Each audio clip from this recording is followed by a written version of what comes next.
लोग कहते हैं कि शादी के बाद असली घर ससुराल होता है। मानसी और मनोज के लिए इसकी शुरुआत किसी सपने जैसी थी। मनोज एक बड़े अधिकारी थे और उन्हें कंपनी की तरफ से एक आलीशान बंगला मिला था। 4 बेडरूम, खूबसूरत बगीचा और हाथ बटाने के लिए नौकर चाकर। लेकिन इस चमक धमक वाली लाइफस्टाइल के पीछे समय की भारी किल्लत थी।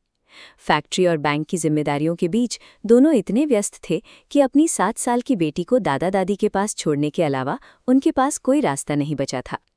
एक सुबह इस सुनियोजित जीवन की नींव तब हिल गई जब किचन में चाय का एक साधारण सा पैकेट खत्म हो गया। मनोज का गुस्सा चाय की कमी से कहीं ज्यादा उन महीनों से जमा हो रहे कॉर्पोरेट तनाव और जीवन की आपाधापी का अचानक हुआ विस्फोट था। जब दबाव हद से ज्यादा बढ़ जाता है तो छोटी सी बात भी एक बड़े धमाके का बहाना बन जाती है। आधुनिक सुख सुविधाएं अक्सर उस बढ़ती हुई भावनात्मक दूरी को छिपा लेती हैं जो धीरे धीरे एक रिश्ते को खोखला कर रही होती है। ऐसी स्थिति में एक मामूली माइक्रो अग्रेशन भी बड़े संकट का रूप ले लेता है। चाय की बात जल्दी ही पुरानी हो गई और झगड़ा एक दूसरे के माँ बाप के अपमान तक पहुंच गया। पुराने हिसाब चुकता किए जाने लगे। ब्याह में दिए गए पैसे और एहसानों के ताने एक दूसरे पर दागे जाने लगे। जब अहंकार समाधान से ज्यादा जरूरी हो जाए तो रिश्ता टूटने की कगार पर आ जाता है।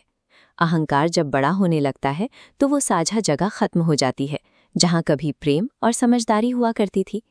मन, मोती और कांच, इन तीनों की फितरत एक जैसी होती है।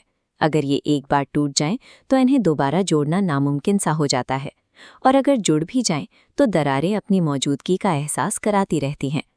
समझदारी और लचीलेपन की जगह अब सिर्फ जिद ने ले ली थी। मानसी ने उसी पल तय कर लिया कि अब वो इस आदमी के साथ एक छत के नीचे नहीं रहेगी, और वो अपना घर छोड़कर मायके चली गई। वैवाहिक जीवन की इस जंग में खुद को सही साबित करने का जुनून अक्सर दोनों ही पक्षों को एक ऐसी हार की तरफ ले जाता है जिससे उभरना बहुत मुश्किल होता है। जब मानसी रोती हुई अपने पिता के घर पहुंची तो 2 पीढ़ियों की समझ का फर्क साफ नजर आया। मानसी जहां उथल-पुथल से घरी थी, वहीं उसके पिता गुणवंत भाई अखबार पढ़ते हुए बिल्कुल शांत थे। इसके उलट मानसी की मां कोकिलाबेन का डर पूरी तरह सामाजिक था। उन्हें चिंता सताने लगी कि लोग क्या कहेंगे और समाज में उनकी बेटी की वापसी को किस नज़र से देखा जाएगा। गुणवंत भाई का अनुभव कहता था कि आग और बम ने उतने घर तबाह नहीं किए हैं जितने जुबान की कड़वाहट ने उजाड़ दिए हैं। उन्होंने जोर दिया कि माँ बाप को पति पत्नी के आपसी झगड़ों में पेट्रोल डालने का काम नहीं करना चाहिए।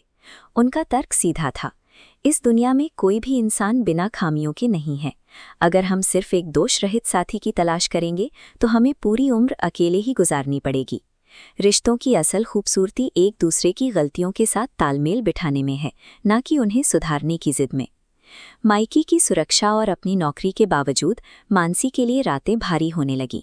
उसकी चिंताओं का केंद्र अब भी मनोज ही था, उसकी दिनचर्या, उसका खाना और उसकी अकेलेपन से भरी जिंदगी। वहीं मनोज का हाल और भी खराब था। घर का प्रबंधन तो दूर, महीने का आधा हिस्सा बीतते बीतते उनका बैंक बैलेंस शून्य पर आ गया।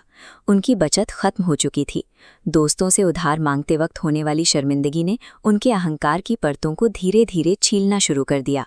जब जेब खाली होती है तो अकड़ अक्सर अपने आप ढीली पड़ जाती है। आखिर में मनोज ने एक बेरर चेक भरकर अपने नौकर के हाथ मानसी को भेजा। उस पर साइन करने की जगह खाली थी, जो असल में मनोज की तरफ से मदद और वापसी की एक मूक पुकार थी। मानसी ने उस खाली चेक में छिपी लाचारी को फौरन पहचान लिया। उसने अपनी नाराजगी को किनारे रखा, चेक पर दस्तखत किए और शाम को खुद घर लौटने का फैसला किया। एक रिश्ते की असली गहराई तब पता चलती है जब अहंकार की जगह जरूरत ले लेती है और दोनों पक्ष एक दूसरे की कमजोरियों को सहारा देने के लिए तैयार हो जाते हैं। मानसी के आने से पहले गुणवंत भाई ने मनोज को फोन पर बस एक ही बात समझाई, बीता हुआ वक्त कभी नहीं लौटता। उन्होंने सलाह दी कि किसकी गलती थी, इसे भूलकर बस आगे बढ़ा जाए, क्योंकि यही रिश्ता बचाने का आखिरी मौका। शाम को जब मानसी फूलों का गुलदस्ता लेकर घर पहुंची तो वहां तलखी की जगह एक राहत भरी मुस्कान ने उसका स्वागत किया। घर के वे खाली कमरे अब यादों के बोझ से नहीं बल्कि एक दूसरे की मौजूदगी की गर्माहट से भरने लगे थे। जुदाई के उन दिनों ने साबित कर दिया था कि वे एक दूसरे के बिना कितने अधूरे हैं। उनका ये रिश्ता बिल्कुल शुद्ध देसी घी की तरह निकला।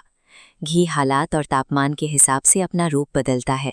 वो कभी जमता है तो कभी पिघलता है, लेकिन वो चाहे जिस भी शक्ल में हो, उसकी असलियत और उसका गुण कभी नहीं बदलता। अगर रिश्ते की बुनियाद में मिलावट ना हो तो गुस्से की आंच और अहंकार की ठंड के बाद भी वो अंततः अपनी उसी सहज और मूल स्थिति में लौट आता है जहां से वो शुरू हुआ था।